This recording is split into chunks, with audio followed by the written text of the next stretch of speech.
वो कह रहे हैं भगवा पहनने वाले आतंकवादी हैं, और ये जो लोग भगवा पहनने वाले मारकाट की बात करते हैं, हिंदू राष्ट्र की मांग करते हैं, ये पागलपन है। जब व्यक्ति विक्षिप्त हो जाता है तो उसको पागल खाने में डाल देना चाहिए। मुझे लगता है ऐसे लोगों के लिए यही शब्द पर्याप्त है। इंदौर में चिपकाया गया जगह जगह पर कुछ मुस्लिम आबादी वाले मोहल्लों में, जिसमें महिलाओं से, लड़कियों से अपील की कि वो बचें आरएसएस और बजरंग दल के लोगों से, और लिखा है कि भगवा लव ट्रैप से बचना है, और इसमें आरएसएस और बजरंग दल को काफिर बताया गया है। इस पे एफआईआर भी दर्ज हो गई है, सीसीटीवी भी खंगाले जा रहे हैं, लेकिन मध्य प्रदेश में बीजेपी गवर्नमेंट है, इंदौर में इस तरह के अगर पंपलेट और पोस्टर छप रहे हैं, कहीं ना कहीं लोग काउंटर कर रहे हैं क्या द केरला स्टोरी के बाद अमरावती का उसमें जिक्र नहीं। वो अपने षड्यंत्रों को पूरा करने के लिए प्रयास कर रहे हैं। उनके अनुसार जो दारुल हर्ब से दारुल इस्लाम में परिवर्तित करने का जो उनका सिद्धांत है, वो उसको पूर्ण करने का प्रयास कर रहे हैं।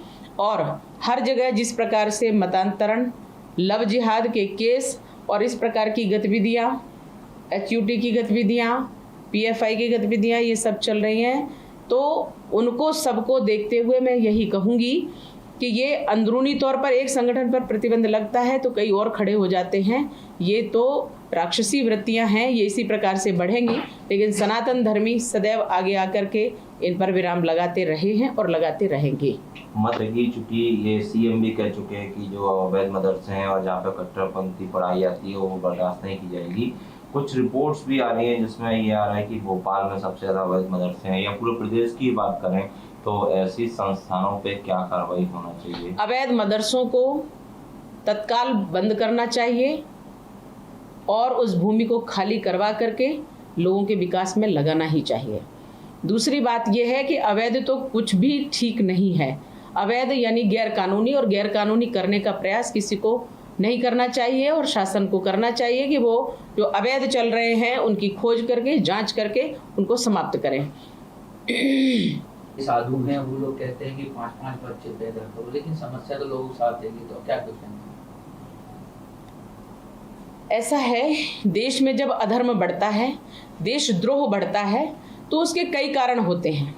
हमारे देश में रोहिंग्या आए, उनकी संतानें विभिन्न रूपों में आई, कई प्रकार के वेश बदल करके वो रह रहे हैं, और यहाँ आतंकवादी गतिविधियाँ, चोरी, बदमाशी, गैर कानूनी जितनी गतिविधियाँ हैं वो कर रहे हैं। वो कभी, उनकी संतानें कभी देशभक्त नहीं हो सकती, ये गारंटी है। बांग्लादेशियों की संतानें कभी देशभक्त नहीं हो सकती, ये गारंटी है।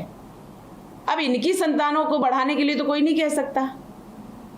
सनातन की संतानें, सनातनी हिंदुओं की संतानों को मुस्लिम बरगलाकर, मतांतरण करवा कर ले जा रहे हैं। हिंदू कम संतान पैदा कर रहा है, एक संतान पैदा कर रहा है, नहीं तो नहीं कर रहा है, वो वहां से लेता है अनाथाश्रमों से लेकर के, और अपने को माता पिता कहलाने का सौभाग्य प्राप्त कर रहा है। मैं इसका विरोध करती हूँ। खुद की संतानें भी अगर 2 होती हैं तो अच्छी हैं।